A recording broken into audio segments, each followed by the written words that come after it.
नमस्कार दोस्तों, मेरा नाम है प्रदीप चौहान।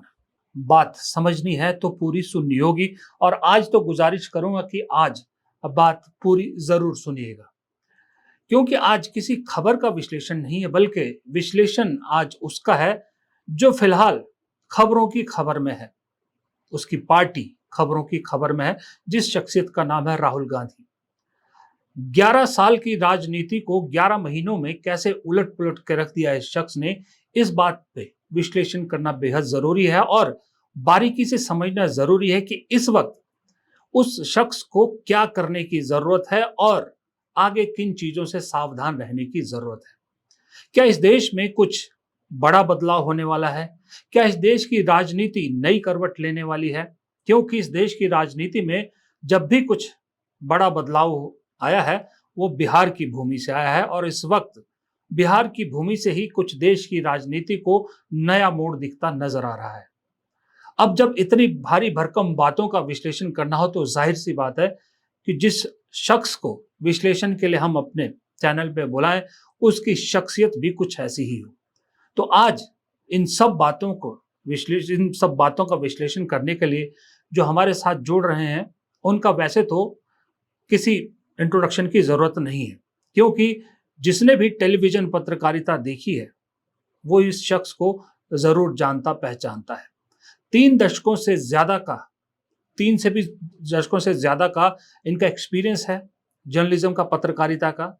एनडीटीवी जैसे संस्थान के मैनेजिंग एडिटर तक रहे हैं, फिर और कई चैनलों में रहे और बहुत से अखबारों में रहे हैं। दमदार आवाज, दमदार पर्सनैलिटी के मालिक हैं और सबसे बड़ी बात, कांग्रेस को बहुत बेहतरीन तरीके से समझते हैं। कई किताबों के लेखक भी हैं ये। मैं बात कर रहा हूं वरिष्ठ पत्रकार अभिज्ञान प्रकाश की।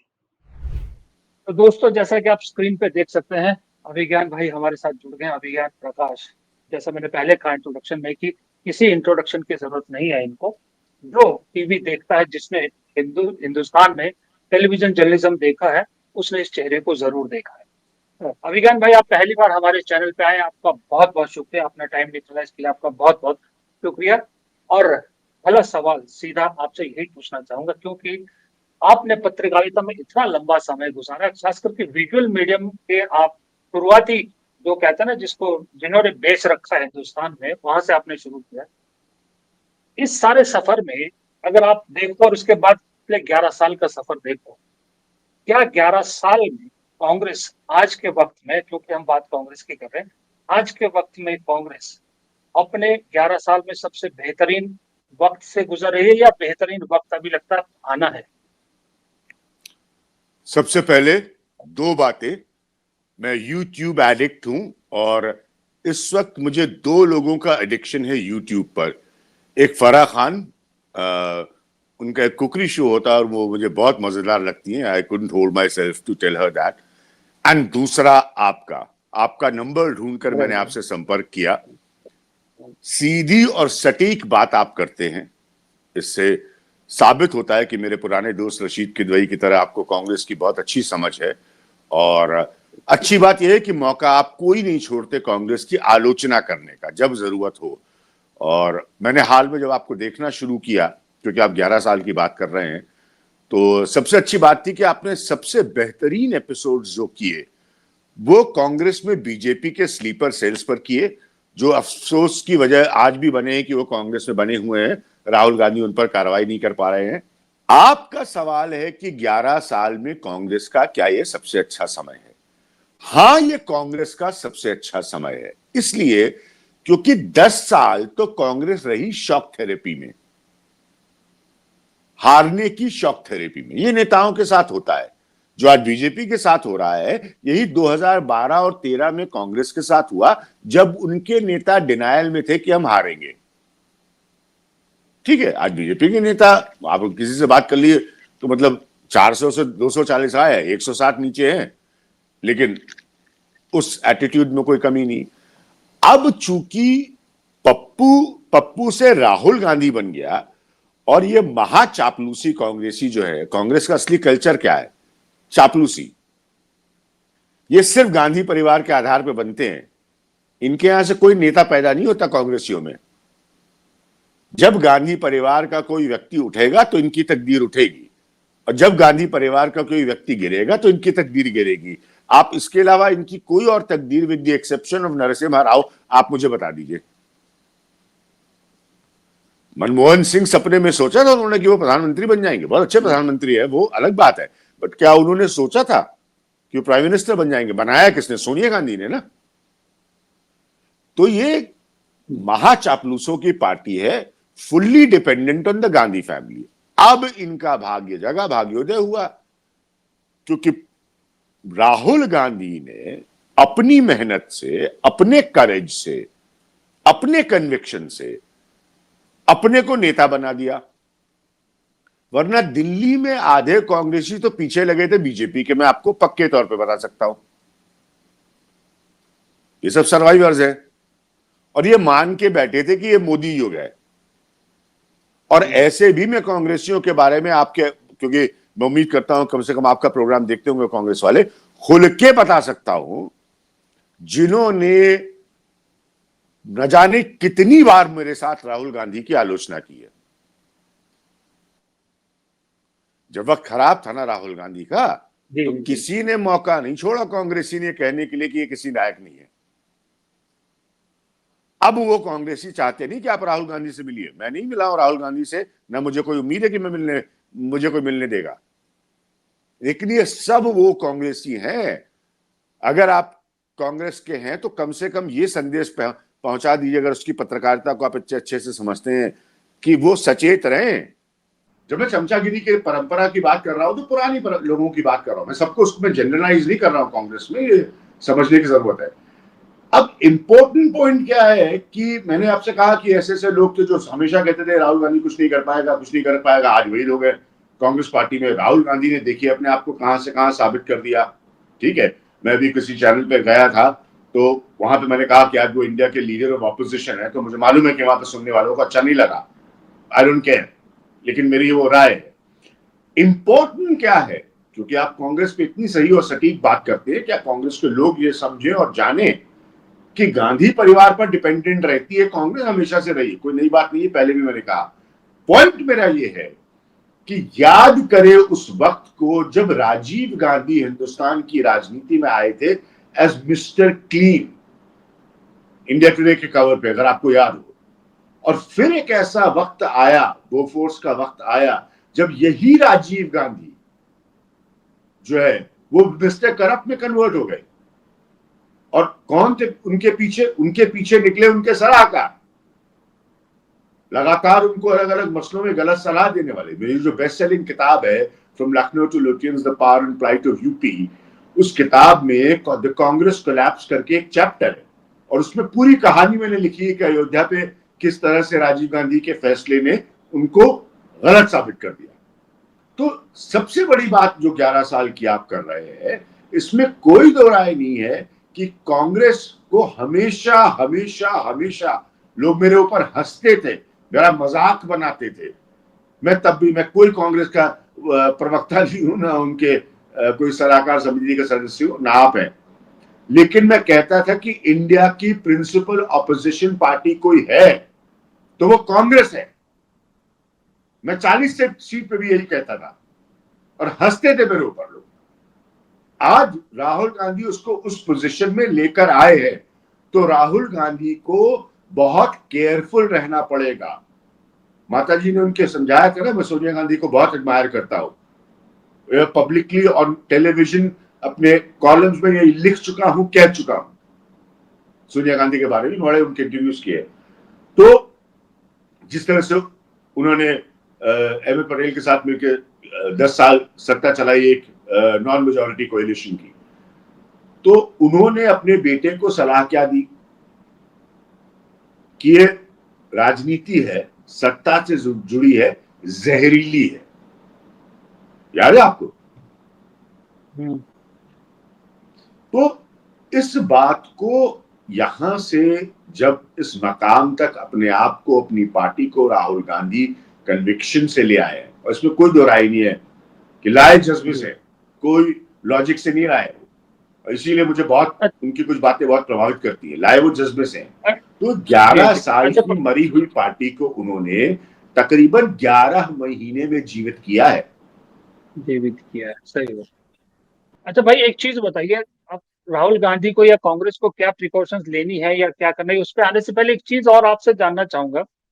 मुझे भी 27-28 साल हो गए पत्रकारिता करते हुए, और उससे पहले जो भी पढ़ा, मेरी नॉलेज में नहीं आता कि कभी ऐसा देखा हो कि ऑपोजिशन ने एक लीडर को अपना लीडर मान लिया। मतलब ऑपोजिशन इकट्ठी तो बहुत बार हुई है, लेकिन एक लीडर को एक तरह से पूरे देश को मैसेज दे दिया हो कि भाई ये हमारा लीडर है। ऐसा मैंने इस जो सेशन गया है मॉनसून सत्र, इसमें मैसेज देते हुए दिखी है। क्या चीज है या क्या क्वालिटीज ऐसी है, इतने 11 साल में पप्पू इमेज और ये सब करने के बावजूद भी राहुल गांधी आज भी डटे हुए हैं? क्या चीज ऐसी है जो उन्हें और लीडर से अलग बनाती है, जो मोदी का मुकाबला कर सकती मेरे लिए बस एक अंग्रेजी का शब्द है, वो है राहुल गांधी का कन्विक्शन। और मैं अच्छी तरह से इस बात को समझता हूं, जानता तो नहीं हूं, लेकिन वो भी अपनी पार्टी के लोगों को समझते होंगे। मुझे बताने की, आपको बताने की आवश्यकता नहीं है। कितने पर्दे के पीछे से बीजेपी से हाथ मिलाए 10 साल बैठे रहे हैं। मेरे ख्याल में राहुल गांधी को इतनी तो इंटेलिजेंस की जानकारी, अपनी इंटरनल यानी कि कांग्रेस इंटेलिजेंस की जानकारी होगी उनको। तो ये उनका कन्विक्शन था। दूसरी बहुत अच्छा सवाल आपने पूछा है, असलियत क्या है?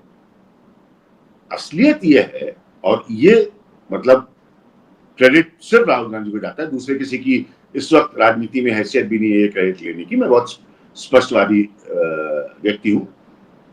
सब ढूंढ रहे थे मोदी के खिलाफ नेता, ये बाकी पार्टियां है? राजनीतिक तौर पर खिलाफ नेता, उनको मिल नहीं रहा था। और राहुल गांधी को वो एक्सेप्ट नहीं कर रहे थे, टटोल रहे थे बल्कि। तो उस टटोलने की प्रक्रिया में, उनके ढूंढने की प्रक्रिया में गजब बात जो राजनीतिक तौर पर यह हुई, मैं विपक्ष की राजनीति की सब बात कर रहा हूं, राहुल गांधी ने मनवा लिया अपने आप को नेता। असलियत यह है, क्योंकि उन्होंने वो बातें कर दिखाई जो बाकी कोई नहीं कर दिखा पाया। सीधी है, जगह तो खाली थी, और कोई बन जाता। पॉइंट तो यही ना, जगह तो खाली थी, स्पेस तो थी जी। ना। एक समय पे देश 2024 के चुनाव से पहले तो ऐसी बातें हो रही थी देश में कि मोदी के सामने कभी कोई नहीं। पुरानी बातें तो नहीं है, मतलब स्पेस थी ना। सही बात हम और आज आप बात कर रहे हैं डिजिटल पर, तो यानी कि इसकी स्पेस है ना। है, सही बात चलाए मोदी मीडिया जितना जो चलाना चाहता है, लेकिन इसकी स्पेस है ना। मेरे जैसे व्यक्ति ने आपको ढूंढ कर सुना, आपको सुनना शुरू किया, आपके हर वीडियो का अपडेट देखना शुरू किया। क्यों किया? क्योंकि मुझे आपका कंटेंट अच्छा लगा ना। जी जी। तो मतलब हर स्थिति में, हर परिस्थिति में एक स्पेस तो होती है ना। जी। फर्क इस बात का आता है कि आप कितना तत्पर है उस स्पेस को समझने, जानने और ऑक्यूपाई करने में, जहां पर राहुल गांधी ने बाकियों को आउटस्कोर किया। मैं उनकी अहमियत कम नहीं कर रहा हूं, मुझे गलत मत समझिए। अखिलेश की बहुत अपनी बड़ी भूमिका है, ममता बनर्जी की बहुत अपनी बड़ी भूमिका है, स्टालिन की बहुत अपनी बड़ी भूमिका है, चंद्रबाबू नायडू आज साथ में, लेकिन उनकी बहुत अपनी बड़ी भूमिका है। ये सब बड़ी भूमिकाओं के नेता हैं। शरद पवार आज भी बहुत सक्रिय है।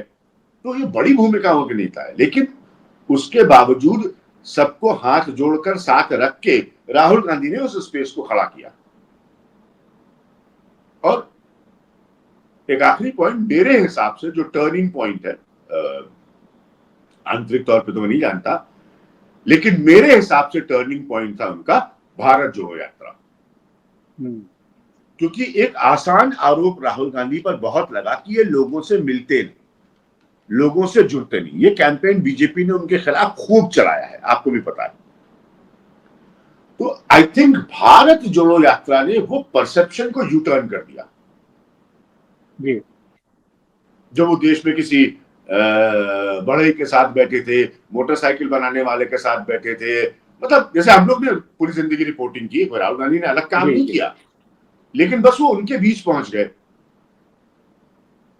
तो इलिटिज्म की जो छवि बार बार राजा बाबू राजा बाबू राजा बाबू जो बीजेपी बनाकर चल रही थी ना, युवराज युवराज युवराज, और एक चाय बेचने वाला फकीर वर्सेस युवराज, वो इमेज को उन्होंने धड़ाक से ऐसे, आप हाथ मारिए शीशे पर, शीशे का टेबल का शीशा टूट जाता है, वो शीशे को तोड़ दिया उन्होंने।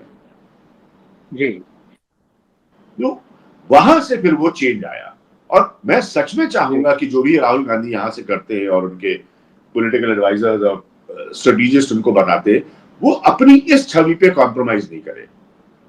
जी। अगर वो मैं वापस उसी इलिटिज्म में फंस जी गए, अगर वो वापस इलिटिज्म में फंस गए तो उनका नुकसान हो जाएगा, ये मैं आपको स्पष्ट कह दूं। जी क्योंकि जी मैं जनता ने उसी को उनसे आगे प्यार आपके उसी दिन आप किया जब उनको हाँ राहुल मैं गांधी आप मिला। जी इसी बात को मैं आगे बढ़ाने की इसमें सवाल जोड़ लेता हूँ, ये बात ही आप कंटिन्यू रखिएगा। अक्सर हमने ये देखा है, मौके कई बार कांग्रेस को मिले भी, राहुल गांधी को भी मिले, लेकिन ऐन वक्त पे कांग्रेस कुछ ऐसी गड़बड़ कर जाती थी कि चीजें हाथ से रेत की तरह फिसली। इस वक्त आपके हिसाब से जो उफान पर, जो आपने शब्द इस्तेमाल किया था कल मेरे साथ बातचीत में कि कांग्रेस उफान पर है, इस वक्त कांग्रेस और राहुल गांधी दोनों को क्या प्रिकॉशंस लेने की जरूरत है? नंबर वन, और मेरे ख्याल में हमें कहने की जरूरत नहीं क्योंकि वो कर रहे हैं, बिहार की यात्रा से साबित हो रहा है, जनता से कनेक्ट नहीं छोड़े। क्योंकि अगर आप मैकियावेलियन पढ़ा हो आपने, बहुत सारे पॉलिटिकल फिलोसोफर्स मैंने पढ़े हैं अपने जीवन में, और मेरे पास शॉर्ट बुक्स है और मुझे बड़ा मजा आता है। चाणक्य पर बहुत शोध किया है, मुझे चाणक्य ने बहुत प्रभावित किया है। तो ये सारे लोग एक मूल बात नेता के गिरने की क्या करते हैं, सबका एक मूल मंत्र है कि नेता जब सत्ता के शीर्ष पर पहुंच जाता है, अर्थात कुर्सी पर पहुंच जाता है, स्वाभाविक घटनाएं और आडंबर उसके आसपास ऐसा क्रिएट हो जाता है कि वो जनता से डिस्कनेक्ट हो जाता है। बड़े से बड़े नेता, ये देश एग्जाम्पल है, आपने इतने लंबे समय पत्रकारिता की है, बड़े से बड़े नेता इसी में गिरता है जब वो वाकई कुर्सी का नेता हो जाता है और जनता ऐसे करके उसको देखने लगती है। तो राहुल गांधी की मौजूदा सफलता के लिए अगर वो अपना कोई क्रेडिट आगे और इसको बढ़ाना चाहते हैं तो ये पर ध्यान रखें कि जनता उनको ऐसे ना देखे। ऐसे अगर हो गया ना, क्योंकि वो गांधी परिवार से ज्यादा जल्दी चिपकेगा 4 जून पे, तो उनका बहुत बड़ा नुकसान होगा। उनका सबसे बड़ा प्रिकॉशन यही है कि जनता उनको ऐसे करके ना देखे, जनता को लगे कि हमारा आदमी आ गया बीच में, जो अभी लग रहा है। जिस दिन उसको ये लगा नहीं हमारा आदमी तो नहीं आया बीच में, तो इनको नुकसान हो जाएगा। और सबको, सारे बड़े बड़े नेताओं को हुआ है, होता है, ये कोई एक्सेप्शन नहीं होंगे, ये कोई अपवाद नहीं होंगे। क्योंकि उस वक्त क्या होता है, जनता हो जाती भावुक, भावना में तो देखती है आपको ऐसे करके, लेकिन दिमाग में उसके चल रहा होता है यार हमने बनाया फिर देखो कहां है। That is a fundamental thing for any politician, मतलब हर किसी नेता के लिए, जो आपको सतर्क रहना होगा। कहना, फिर भाषण देना, झोला लेकर आया था, फकीर हूं, ये सब अच्छी बातें, कोई मुझे ऐतराज नहीं है, खुद बताइए। लेकिन ध्यान रखिए, अटल जी मुझे बताते थे कि पहली 3 रो देख कर वो समझ आते थे रैली की कि चुनाव हार रहे जीत रहे। पहले व्यक्ति थे वो एनडीए की सरकार में प्रधानमंत्री होते हुए, बता सकता हूं आपको क्या ऑन कैमरा, जिनको पता था कि 2004 का चुनाव हार रहे। सारे आसपास वाले इकोनॉमिक टाइम्स का कैंपेन इंडिया शाइनिंग लेकर घूम रहे थे और उन्हीं के हिसाब से वो जीत रहे थे। जबकि अटल जी जानते थे वो इतने बड़े नेता थे, ऐसे नहीं थे वो स्टेट्समैन। तो जनता से जिसका डिस्कनेक्ट हो गया वो गया। तो अभी क्या है कि मैं बहुत देर से कोशिश कर रहा हूं कि मैं ईयरफोन लगाकर आपसे बात करूं, लेकिन वो ईयरफोन काम नहीं कर रहा है। यानी कि आपका हमारा कनेक्ट ईयरफोन के माध्यम से होना ही नहीं था, हमें सीधे संवाद करना था। तो राहुल गांधी को भी ये जानना होगा कि वो ज्यादा ईयरफोन ना पहने जिसमें कांग्रेस के नेताओं की आवाज सुनाई पड़े, जनता की नहीं। वो ईयरफोन निकाल दे तुरंत, क्योंकि उनके ईयरफोन निकालते ही वो नेता बने। एक चीज और पूछना चाह रहा था मैं, 2024 से पहले अगर आप बात करें, 2024 के बाद तो मैं नहीं लेता, विधानसभा चुनाव भी नहीं लेता, 2024 से पहले जब हम लोग भी फील्ड में जाते थे बात या लोगों से बात करते थे, तो लोग ये कहते थे कि मोदी नहीं तो कौन? और जब कहा जाता था कि राहुल गांधी, तो नहीं, नहीं, वो मोदी के आस-पास भी कहीं नहीं है। मोदी का अल्टरनेट कोई नहीं है। आज की डेट में आपको ये लगता है कि राहुल गांधी का जो पर्सोना, या राहुल गांधी ने खास करके जो वोट चोरी का मुद्दा उठाया है, उसके बाद से पब्लिक में ये परसेप्शन अब बन गया है कि yes, there is alternate to Modi and his name is Rahul Gandhi. हाँ, बहुत अच्छा सवाल है। देखिए, बड़ी अच्छी बात आपने कही, ये बारीक बात है सियासत की, इसलिए मैं आपका प्रोग्राम देखता हूँ। देखिए, सबसे अच्छी चीज क्या हुई? सबसे पहले तो विपक्ष ने उन मुद्दों को पहचानना शुरू किया। जो भाई, आप विपक्ष की राजनीति कर रहे हैं, स्वाभाविक आपको मुद्दे वो उठाने पड़ेंगे जो जनता के बीच पहुंचे, जनता से जुड़े। ठीक है, जो ये पहले नहीं कर रहे थे ना, तभी तो इनके मुद्दे क्लिक नहीं हो रहे थे। ऐसा नहीं था कि ये मुद्दे नहीं उठा रहे थे, ऐसा नहीं था कि ये सही सवाल नहीं उठा रहे थे, लेकिन वो नहीं उठा रहे थे जैसे संविधान का मुद्दा लोकसभा चुनाव में, जिस पर जनता रिएक्ट करे। क्या ऐसा हो सकता है? मैंने देखा लोकसभा चुनाव में रिएक्शन क्या था जनता का। जनता का, अब मैं यूपी उत्तर प्रदेश का रहने वाला हूं, उस पर किताब लिखी है, अपने आप को वहीं का थोड़ा बहुत जानकार मानता हूं। तो क्या था मेन रिएक्शन? तो यही था ना यूपी में, एकदम से एक माहौल तैयार हुआ, उसमें अखिलेश यादव की बड़ी भूमिका है, जहां लोगों का अच्छा संविधान, अब भले ही संविधान सच्चाई है कि उन्होंने पढ़ा ना हो, लेकिन बहुत अच्छी बात है कि वो संविधान का सम्मान करते हैं। अब सुनिए, तो वो मुद्दा क्लिक किया। अब ठीक वैसे ही वोट चोरी, आप जहां जा रहे हैं, अभी मैं होके आया एक डॉक्टर के क्लिनिक में, वहां मुझे पहचानने वाले लोग मिले, क्या बात कर रहे हैं? वोट चोरी। ठीक है, मैं किन्हीं कारणों से टैक्सी लेके गया था, मजेदार, हमारे जो साथी हैं मेरे साथ रहते हैं, नवल जी, वो बिहार से है, जो ड्राइवर मिल गया वो बिहार का था, दोनों आपस में बात करने लगे। मैं भी व्याकुल किस्म का व्यक्ति, में कूद पड़ा उस कॉन्वर्सेशन में। कॉन्वर्सेशन क्या था? वोट चोरी। तो आपको मुद्दे वो चाहिए होते हैं जो अब अपनी पकड़े हैं, जो कनेक्ट करें। उसमें लोग देंगे मोदी जी के फेवर में भी दलील देंगे, ऐसा नहीं कि सब लोग आलोचना ही करेंगे, लेकिन मुद्दा तो बनेगा। आप जो पहले उठा रहे थे वो मुद्दा नहीं था। अब राफेल, आपने, एक छोटा एग्जांपल दे रहा हूं, मिसाल के तौर पर उठाया आपने मुद्दा, तो राफेल में आप एलिमेंट ऑफ करप्शन उठाना चाह रहे थे,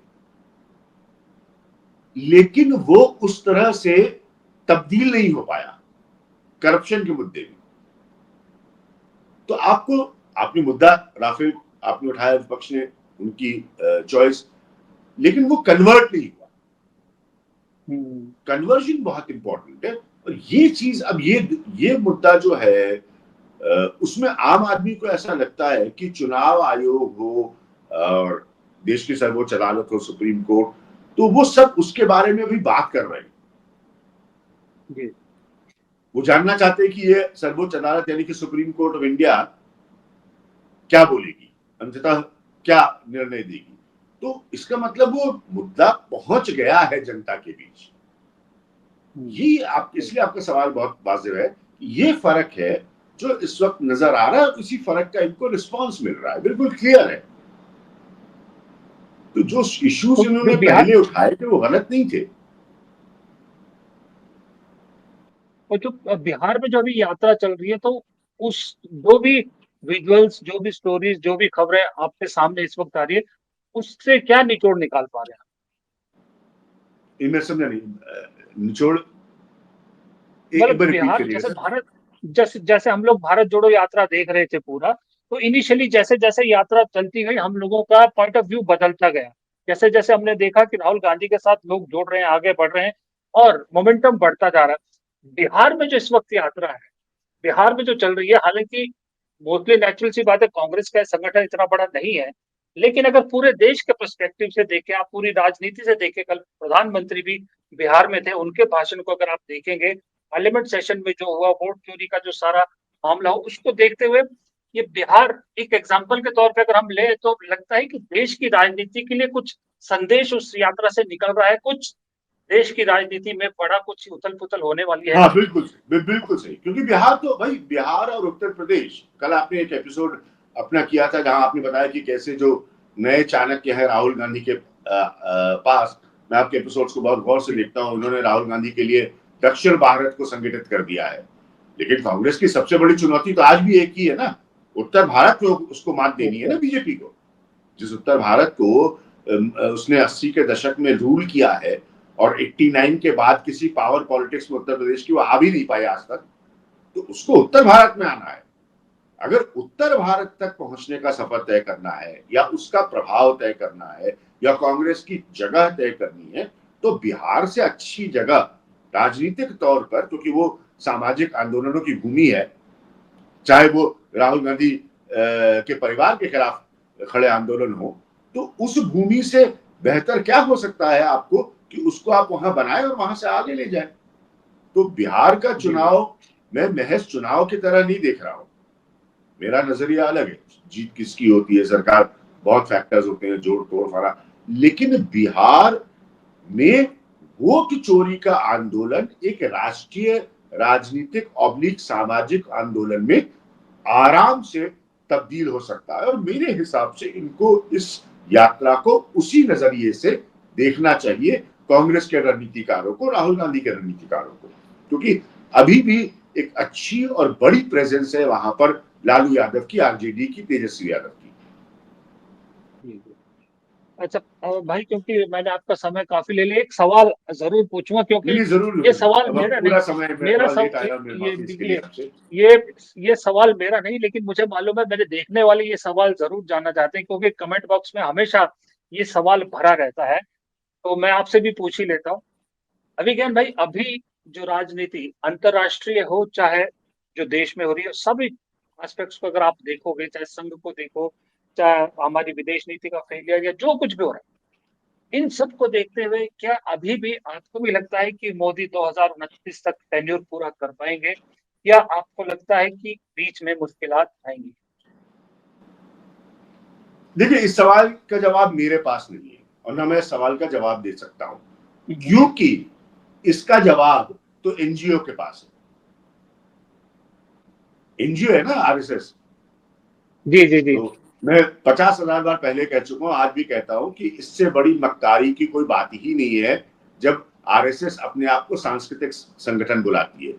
प्योर पावर प्लेइंग ऑर्गेनाइजेशन है वो, ठीक है। वो भारतनाट्यम और कथकली डांसर नहीं प्रोड्यूस करती, साहित्यकार नहीं बनाती, वो प्रचारक से प्रधानमंत्री बनाती है, ठीक है। तो इसका उत्तर, जो उन्होंने प्रचारक से प्रधानमंत्री बनाया है, तो इसका जवाब तो वही देंगे। जी। आज तक उनका रोज मैं खबरें देखता हूं, मुझे नहीं पता इसमें क्या कितना तथ्य है कि संजय जोशी को लाना है और अध्यक्ष नहीं बन पा रहा है और खूब सारी बैठकें हो रही हैं, और मतलब इतना बड़ा क्या महान कार्य हो गया, मेरी समझ में नहीं आया कि मोदी जी नागपुर चले गए तो राष्ट्रीय घटना हो गई। मतलब चले गए, पहले तो जाते ही थे ना। तो भाई जब, अरे भाई वो 8,000 करोड़ से ऊपर की है, फकीर एयरक्राफ्ट में साहब चलते हैं तो जा ही सकते हैं। वो कौन सा पत्रकारों को लेके जाते हैं पहले के प्रधानमंत्रियों की तरह। तो ये सब कोई ये मतलब कोई देश के विषय की घटनाएं नहीं है, लेकिन मीडिया है वो बना रहा था, वो नागपुर चले गए। अब उन्होंने बता दिया कि इतना बड़ा मतलब राष्ट्र को संबोधित करते हुए उन्होंने बता दिया कि इससे बड़ा एनजीओ कोई नहीं है। तो अब एनजीओ, चूंकि मैं एक फाउंडेशन पर काम कर रहा हूं, तो मैं उसको कैसे डिस्क्राइब करूं।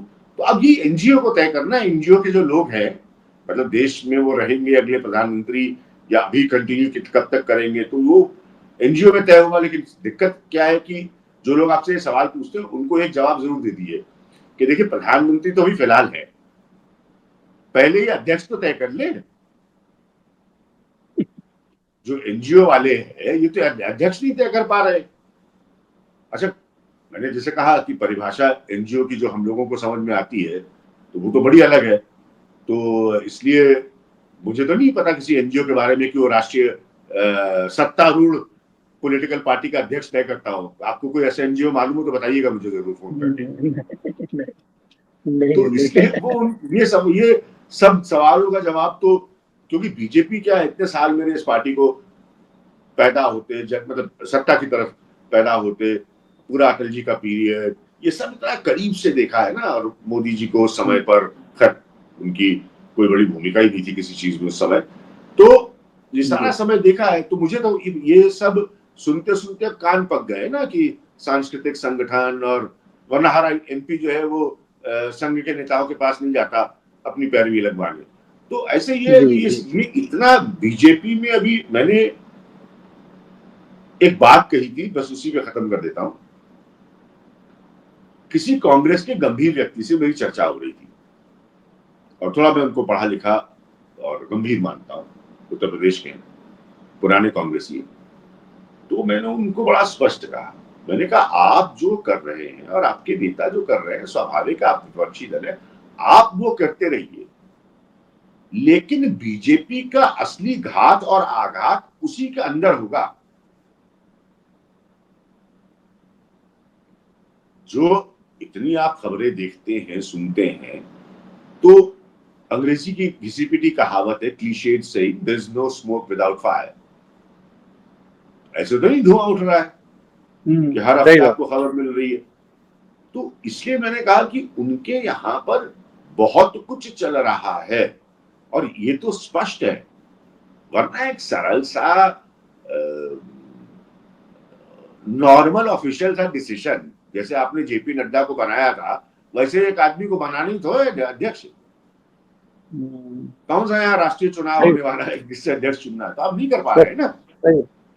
हम्म, जब आपको सही जरूरत है बात है। नड्डा को बनाने की, तो प्रदीप चौहान से तो पूछ के बनाया नहीं था। हाँ, आपने सही फोन बात उठाया, आप है। फोन उठा के मुख्यमंत्री बना लेते हैं, आपने बना दिया, जब आप बना लीजिए, इस बात क्यों नहीं बना रहे? एक पूरे राज्य की कैबिनेट पूरी बदल सकते हैं आप, तो एक अध्यक्ष बनाने में तो क्या दिक्कत है ना? तो इसीलिए मोदी जी से जुड़ा जो भी प्रश्न है, आप अपने व्यूअर्स को बताइए कि उससे पहले तो ये देखिए कि पार्टी में क्या हो रहा है, और उसके बाद फिर उनका प्रश्न उठेगा, क्योंकि बीजेपी में मैंने इस पार्टी को बहुत चूंकि इतने करीब से देखा है। एक आखिरी स्टेटमेंट, बार बार मैं कह रहा हूं आखिरी में, मजा आ रहा है आपसे बात करने में। अटल जी का समय देखा, संघ की ऑर्गेनाइजेशंस को उनकी नीतियों का आर्थिक तौर पर विरोध करते देखा, सड़कों पर उतरते देखा, अटल जी के खिलाफ अखबारों में लेख संघ के बड़े नेता लिखते थे, ये देखा, ये सब देखा। लेकिन इतना सार्वजनिक बीजेपी और आरएसएस का टकराव मैंने भी कभी नहीं देखा था। जी जी जी इतना सार्वजनिक जी जी ये जी पहली अभिज्ञान बार भाई। हुआ है। जी जी जी जी, प्लीज बात आप पूरी कीजिए अपनी बात। तो ये एक, जैसे मैंने राहुल गांधी का टर्निंग पॉइंट आपको बताया, ये भी मेरे लिए बहुत टर्निंग पॉइंट है कि जी जी ऐसी स्थिति आई क्यों, हालात का इस तरह से बन जाना क्यों हुआ, क्योंकि इतना सार्वजनिक विरोध या टकराव, विरोध तो चलिए गलत शब्द होगा, टकराव की मोहन भागवत आके एक मंच से कह रहे हैं, मुस्कुरा के कह रहे हैं कि 75 साल के उबले शॉल ओढ़ लीजिए, तो शॉल आप ठंड में भी ओढ़ सकते हो, 65 साल की उम्र में भी ओढ़ सकते हैं। तो इस तरह की चीजें होती नहीं थी, जी या होती थी तो बड़ा इंटेलेक्चुअल तौर पर उसका, अटल जी का अपना अंदाज था, रज्जू भैया थे, उनको मैं बड़ा अच्छे से जानता था, सुदर्शन जी थे, उनको अच्छे से जानता था, वो तौर तरीके अलग थे, जी वैचारिक वो थे, बट फिर भी एक समन्वय का तरीका था, बीच के लोग थे, बैठना उठना था, इस तरह की खबरें नहीं होती थी कि अटल जी चले गए नागपुर तो एक दिन की कवरेज होगी उसकी, तो ऐसा ये सब नहीं होता था। हाँ, सब लोग आपस में जी तो ये सब होना पहली बार मैंने अपनी जीवन में देखा है, आरएसएस और बीजेपी के बीच। जी अभिज्ञान भाई, सवाल तो बहुत सारे थे, लेकिन वो कहते हैं ना कि हर बात पहली मुलाकात में खत्म नहीं करनी चाहिए, कुछ बातें अगली मुलाकात के लिए भी छोड़नी चाहिए, तभी मुलाकात की मिठास बनी रहती है। तो अगली बहुत सारी बातें हैं आपसे अगली मुलाकात में जरूर करेंगे, और बहुत सारी बातें अभी करने को बाकी है, लेकिन आज आपने इतना समय निकाला हमारे चैनल के लिए, हमारे पे आप आए, आपका बहुत बहुत शुक्रिया। और आपसे दोबारा जल्दी उम्मीद मिलने की उम्मीद के साथ फिलहाल यहीं पर आपको टाटा, बाय बाय, धन्यवाद, शायद थैंक क्या यू आप कहें, सो मच। समय और मैं देने आपको थैंक यू। यकीन दिलाता हूं कि आपका आकलन मैं सुनता रहूंगा, क्योंकि आप जैसे राहुल गांधी को मुद्दे मिल गए हैं, आपने भी बड़ी जबरदस्त लाइन पकड़ी है और वो लाइन हमें इतनी पसंद आई कि उसी के बहुत बहुत वजह शुक्रिया। से मैंने आपको सुना, क्योंकि आप अपने शो की बहुत शुरुआत में ही कह देते हैं बात समझनी है तो जी, सुननी पड़ेगी। सुननी पड़ेगी। हाँ। तो हिंदुस्तान की दिक्कत बड़ी यही है कि शुरू मतलब की ये किसी व्हाट्सएप मैं यूनिवर्सिटी की एक एडवर्टाइजिंग के लाइन लोग, मैं सुनते हैं। एडवर्टाइजिंग का कॉपी राइटर रहा हूँ और एक जी, म्यूजिशियन आदमी हूँ, अंदर से पता नहीं कहाँ पत्रकारिता में आया, तो बड़ा मुझे अट्रैक्शन फील हुआ उस लाइन से। तो मैंने कहा ये कमाल आदमी है, जी, पहले आके अनाउंस कर दे रहा है कि अगर सुननी है, अगर हाँ, समझनी है तो सुनो वरना निकलो। तो मैंने कहा एटीट्यूड तो बड़ा शानदार है, जी, इस वजह से मैंने भी हाँ। आपको सुन लिया। तो दोस्तों, ये थे अभिज्ञान प्रकाश। उम्मीद करता हूँ आपको अभिज्ञान प्रकाश जी ने जो बातें कही हैं, ये चीज़ें बहुत बेहतरीन तरीके से समझ में आई होंगी। और अगर आपको ये बातचीत पसंद आई है तो वीडियो को लाइक ज़रूर कीजिएगा, हो सके तो शेयर भी कीजिएगा, लेकिन कमेंट बॉक्स में अपनी राय ज़रूर दीजिएगा। हो सकता है हमसे कुछ चीज़ें छूट गई हों, अगली मुलाकात में ज़रूर उन पे बात करेंगे। और चैनल को अगर सब्सक्राइब नहीं किया है तो प्लीज़ चैनल को सब्सक्राइब भी ज़रूर कीजिएगा। नमस्कार।